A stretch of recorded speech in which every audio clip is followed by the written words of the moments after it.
Today, Monday, was a boring, rainy day. I was sitting in my shitty little office playing solitaire on my laptop and losing. Suddenly the door opened and a lady entered. She appeared to be about 45 years old, dyed blonde, approximately 5'5" tall, and weighed about 120 pounds. A little too skinny for my liking, but still pretty well built. Her designer handbag and diamond earrings hinted at big money. "Are you Jack Masters, detective?" "Yes, it's me, and who are you?" She walked over to my crappy little desk and extended her dainty hand. "I'm Sharon Stevens." I stood up, shook her hand, and motioned to her chair. "Please take a seat, Miss Stevens." "Thank you, but I'm Mrs. Stevens. I'm married, at least for now. I think my husband is cheating, and I need you to find out if that's true. You do things like that, don't you? Is it possible to take a picture of them together and all that stuff?" I sighed. How much I hate this shit. I spent 25 years in the police force as a detective. I've locked up a lot of bad guys. It took one fucking bullet that ricocheted into my left knee to end my career. Now I'm a private detective running around looking in motel windows, taking pictures of cheating assholes so their spouses can sue for a divorce. I really hate this shit, but it pays my bills. "Yes, Mrs. Stevens, I do that kind of thing. Why don't you tell me the whole situation?" "James and I have been married 22 years, and he is the vice president of Mega Insurance Co. I'm guessing he's having an affair with a woman who works with him. They're probably meeting at the Crown Plaza or one of the other hotels downtown. City next to his office. Okay, why do you think he's dating this woman? Do you have any evidence of him cheating?"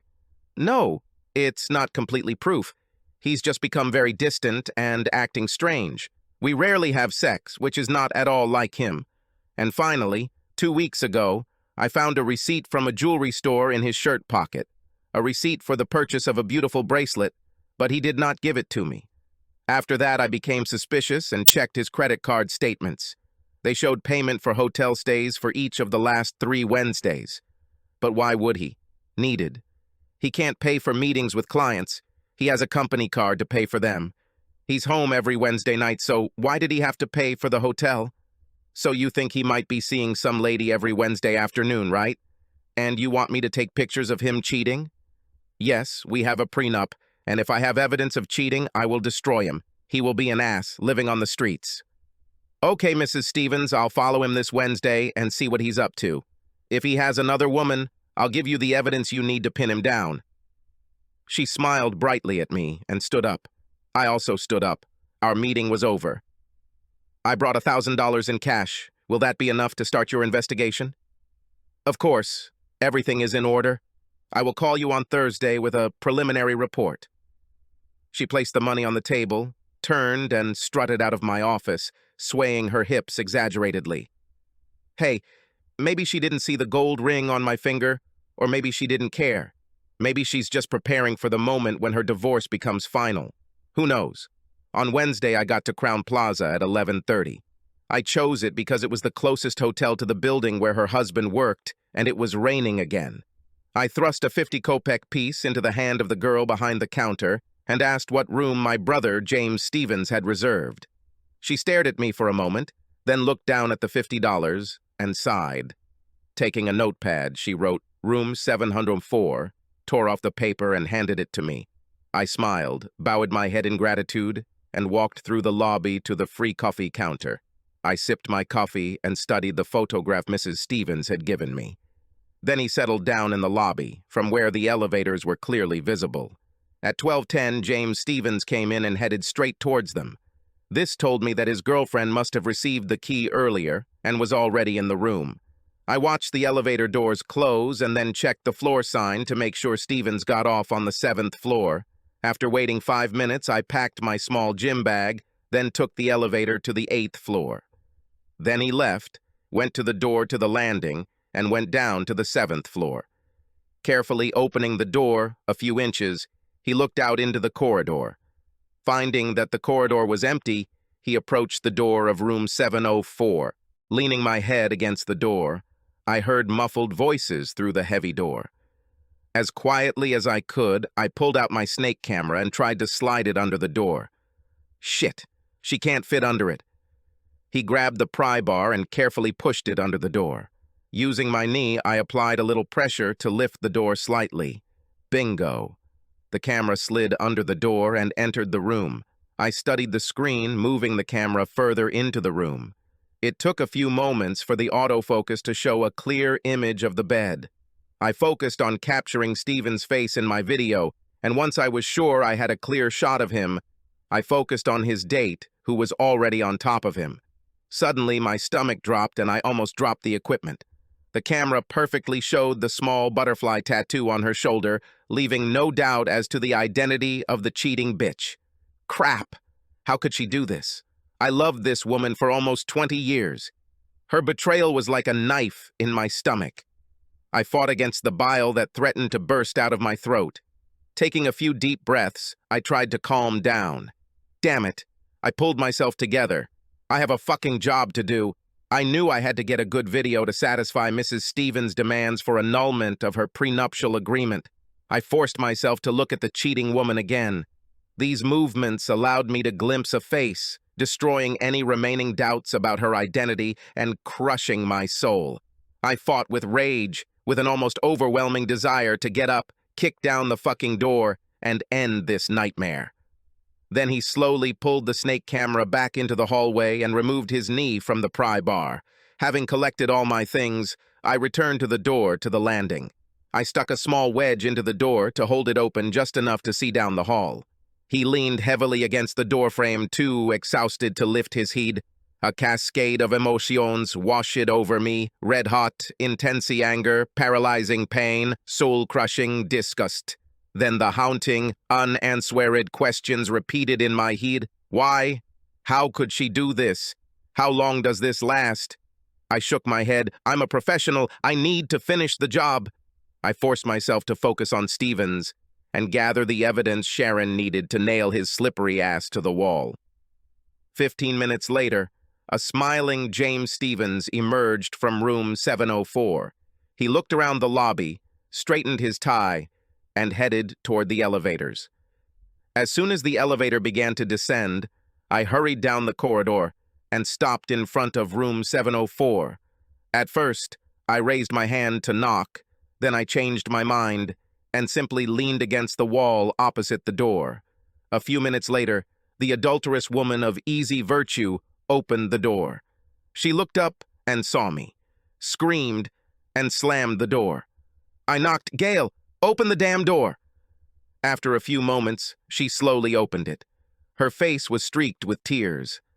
Jack, my God. Jack, what are you doing here? I think the better question is, what the hell are you doing here? Jack, it's not what you think. I can explain it. It was just... Do it, Gail! I don't want to hear a bunch of lies from you! Gail collapsed on the floor, sobbing. She crossed her arms over her chest and began to rock back and forth. Oh my God, Jack! Does he know he sent you? Oh damn, oh damn! I looked down at her. She was a pathetic mess, but I didn't feel any sympathy for her. I saw the videotape. The sex with her participation was mutually consensual. No, this bitch was having a great time with her lover. I picked her up and sat her in a chair. Gail, Rich didn't send me. Steven's wife hired me. She knew he was playing the fool and asked me to get proof. I almost threw up when I saw he had you.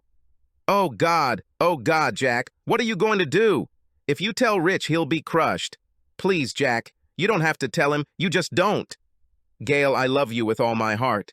You were the little sister I never had.